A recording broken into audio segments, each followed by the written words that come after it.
Thank you. It's my pleasure today to be here presenting this data on behalf of all of my co-investigators. I'll plan to present the primary results of the Indolent study, which is a phase 3 study comparing obinutuzumab plus bendamustine, followed by obinutuzumab maintenance, compared with bendamustine alone in patients with rituximab refractory indolent non-Hodgkin lymphoma. So indolent non-Hodgkin lymphomas continue to be incurable with standard available therapies. Over the last decade, the addition of rituximab to chemotherapy has resulted in a significant improvement in outcomes, with both an improvement in progression-free survival and overall survival seen for these patients.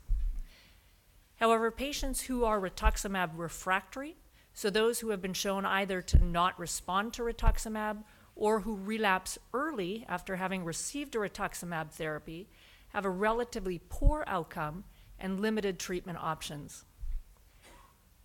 So in this setting, bendamustine, a standard chemotherapy drug, has been used, but unfortunately it's associated with a relatively brief remission period, on average between 7 to 9 months.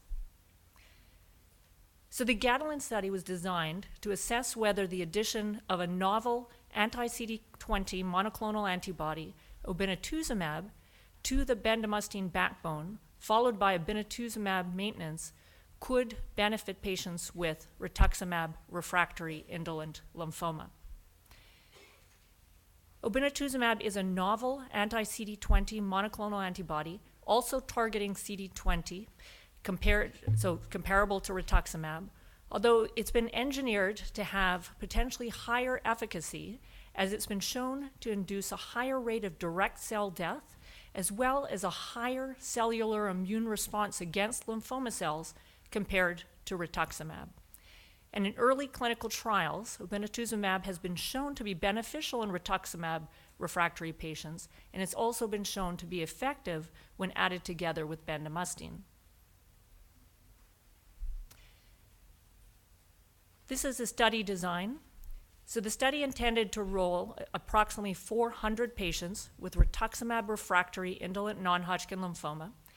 This included patients with follicular lymphoma, marginal zone lymphoma, and small lymphocytic lymphoma. Patients were randomized in a 1-to-1 fashion to receive either bendamustine alone or the combination of obinutuzumab and bendamustine, followed by obinutuzumab maintenance. In the single-agent arm, bendamustine was dosed at the standard dose used for single-agent therapy, which was 120 milligrams per meter squared on days 1 and 2 of a 28-day cycle, and patients could receive up to 6 cycles of therapy. In the combination arm, bendamustine was dosed according to the dose that's most frequently used when it's combined with a monoclonal antibody, which is 90 milligrams per meter squared. The obinutuzumab was dosed at the standard schedule of a 1,000 milligram flat dose, administered on days 1, 8, and 15 of cycle 1, and subsequently 1 dose with every cycle of chemotherapy.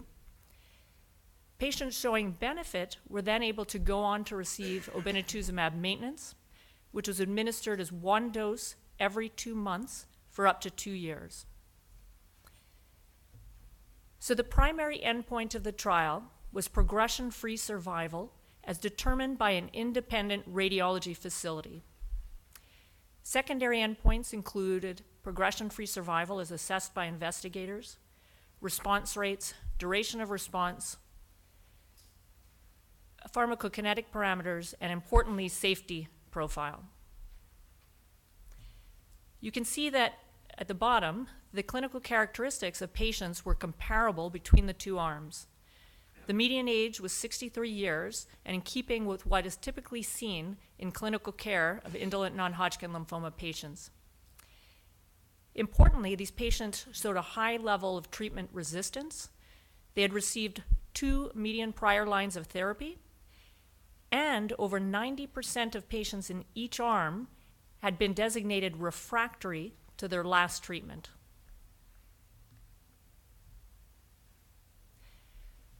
So following a planned interim analysis after 170 events were observed, the Independent Data Monitoring Committee recommended that the trial be closed because it had met its primary endpoint.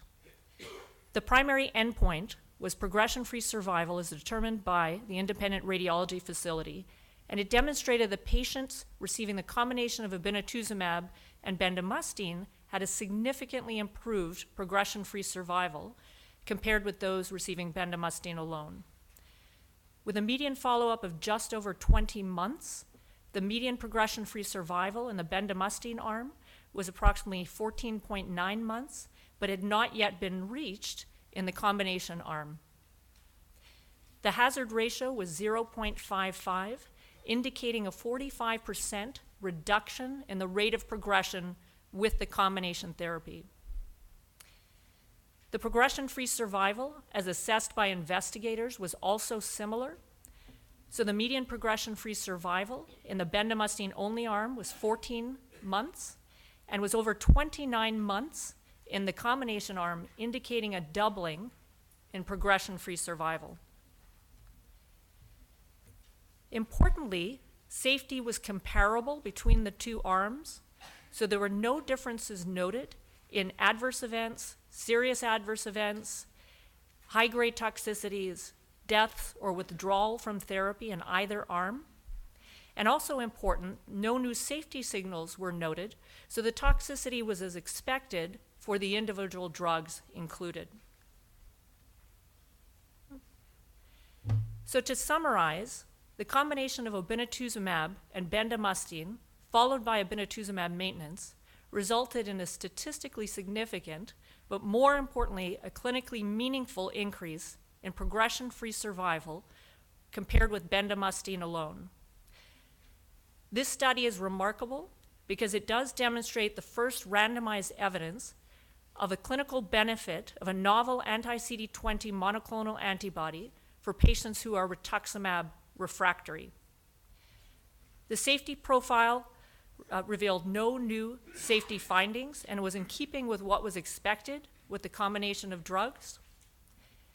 So based on the study results, we would conclude that the combination of obinutuzumab and bendamustine, followed by obinutuzumab maintenance, represents a novel and effective treatment for patients with relapsed and refractory indolent non-Hodgkin lymphoma who are refractory to rituximab. Thank you.